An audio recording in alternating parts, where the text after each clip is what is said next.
Hello everyone, जय भीम, नमो बुद्धाय। स्वागत है आप सभी का ट्रुथ लिटरेचर में।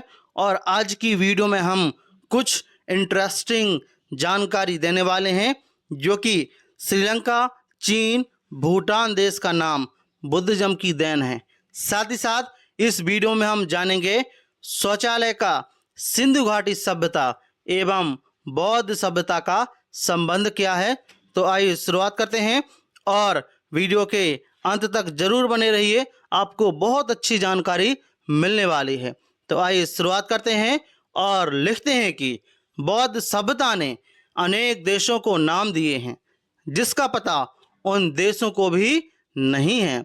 भाषा वैज्ञानिकों ने बताया है कि श्रीलंका का सिलोन नाम पुर्तगालियों की देन है, मगर हेनसांग ने पुर्तगालियों के श्रीलंका में आने के सैकड़ों साल पहले ही लिख दिया कि इसे आजकल सिलनगिरी भी कहते हैं। पुर्तगालियों से पहले श्रीलंका के लिए सिलन नाम प्रचलित था, वहीं सिलोन है। पाली की एक पारिभाषिक शब्दावली सीलन है। सीलन का सीधा सीधा अर्थ होता है विनय।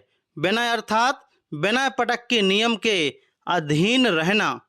श्रीलंका अभी भी बौद्ध देश है और हेनसांग के समय में कहीं अधिक बौद्ध प्रिय देश था। इसके अनेक प्रमाण हैं जो बौद्ध ग्रंथ फायान को भारत में नहीं मिले, वो श्रीलंका में मिले।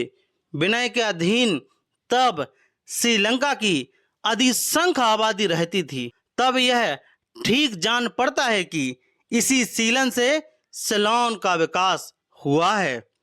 नोट जो कि रेफरेंस है, सिंगल द्वीप का एक नाम सिलनगिरी था। हेनसांग की भारत यात्रा जो कि आप पृष्ठ क्रमांक 403 में देख सकते हैं, शर्मा द्वारा लिखित। सीलन का अर्थ विनय के अधीन रहना। पाली हिंदी शब्दकोश पृष्ठ क्रमांक 351 आप देख सकते हैं, डॉक्टर भदंत आनंद कौशलयान जी द्वारा लिखित ये डिक्शनरी। चीन का नाम चाहे जो भी रहा हो, ईसा से कोई 2 सदी पूर्व इस देश का नाम चीन अर्थात चाइना प्रचलित हुआ। यह वही समय है जब बुद्ध का झान अर्थात ध्यान चीन पहुंचा, जिसे चीनी भाषा में चान और चियान कहा गया। बुद्ध का झान जब चीन पहुंचा तब उसका नाम चीन चाइना प्रचलित हुआ। बुद्ध के चान अर्थात चियान से चीन और चीन से चाइना के नाम का जरूर कोई संबंध है।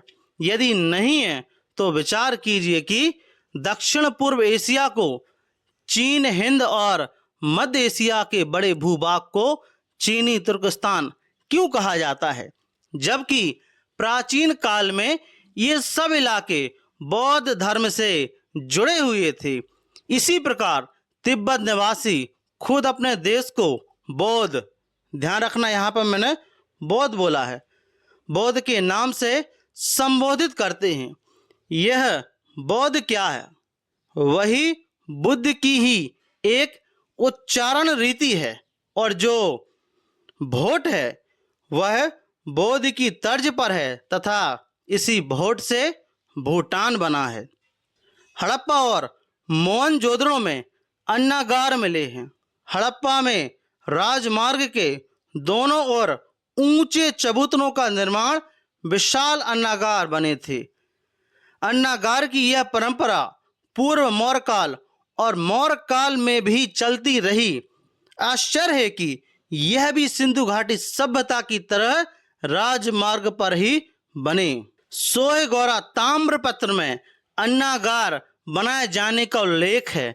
यह अन्नागार भी चौराहे पर बना था।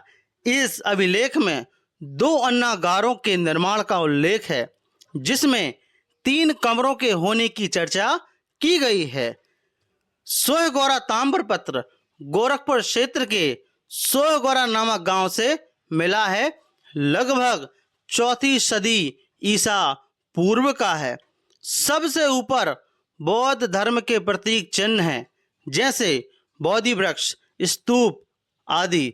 बोधि वृक्ष जो ताम्रपत्र पर सबसे पहले है, इसे बिहार सरकार ने अपना राज चिन्ह बनाया है। 2 प्रतीक कोष्ठागार के हैं जो भवन जैसे दिखाई पड़ रहे हैं। यह भवन वास्तुकला का भी लेखीय प्रमाण प्रस्तुत करता है। कोष्ठागार के 2 भवन इसलिए कि ताम्रपत्र में 2 कोष्ठागार अर्थात अनाज संचय हेतु आपातकाल में जनहित के लिए बनाए जाने का उल्लेख है कि जब इमरजेंसी आए तो इसका उपयोग कर सकें। सिंधु घाटी सभ्यता के नगरों में पक्की ईंटों से बने स्नानागार और शौचालय हैं। शौचालय का निर्माण सिंधु घाटी सभ्यता की खास विशेषता है। ईसा पूर्व 1200 में मिस्र में शौचालय मिलते हैं। प्रथम शताब्दी में रोमन सभ्यता में शौचालय मिलते हैं।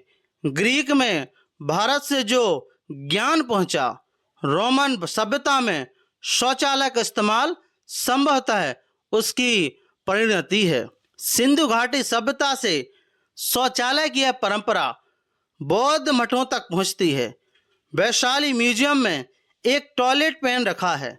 यह वैशाली के कोलुआ की खुदाई से मिला था। टॉयलेट पेन पहली दूसरी सदी का है, कोई 1800-1900 साल पुराना है। यह बौद्ध मठ से मिला है। यह एक बौद्ध मठ से मिला है। टॉयलेट पेन का व्यास 88 सेंटीमीटर और मोटाई 7 सेंटीमीटर है। पावदान की लंबाई 24 सेंटीमीटर और चौड़ाई 13 सेंटीमीटर है। टॉयलेट पेन टेराकोटा का बना है। लैट्रीन और यूरिन के लिए अलग अलग छेद हैं।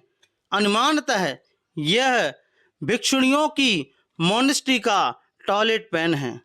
आज खुले में शौच से मुक्ति की बात हो रही है, तब विचार कीजिए कि इस दिशा में बौद्ध सभ्यता का क्या योगदान है। तो हमने इस छोटे से वीडियो के माध्यम से समझने का प्रयास किया कि किस प्रकार से श्रीलंका, चीन, भूटान देश का नाम बुद्धिज्म की देन है और शौचालय का सिंधु घाटी सभ्यता एवं बौद्ध सभ्यता से क्या अर्थ है। और हमने अन्नागार के बारे में भी जाना कि उस समय पर सिंधु घाटी सभ्यता में इमरजेंसी के लिए अन्नागार मतलब कि एक प्रकार का वेयर हाउस होता था जो कि इमरजेंसी में लोग उपयोग करते थे। तो आपका इस टॉपिक के बारे में क्या मानना है, कृपया हमें कमेंट बॉक्स में ज़रूर बताएं। और यदि आप ट्रुथ लिटरेचर में नए हो, ट्रुथ लिटरेचर को सब्सक्राइब जरूर करें, साथ ही साथ हमारी वीडियोस को शेयर ज़रूर करें। जय भीम, जय भारत।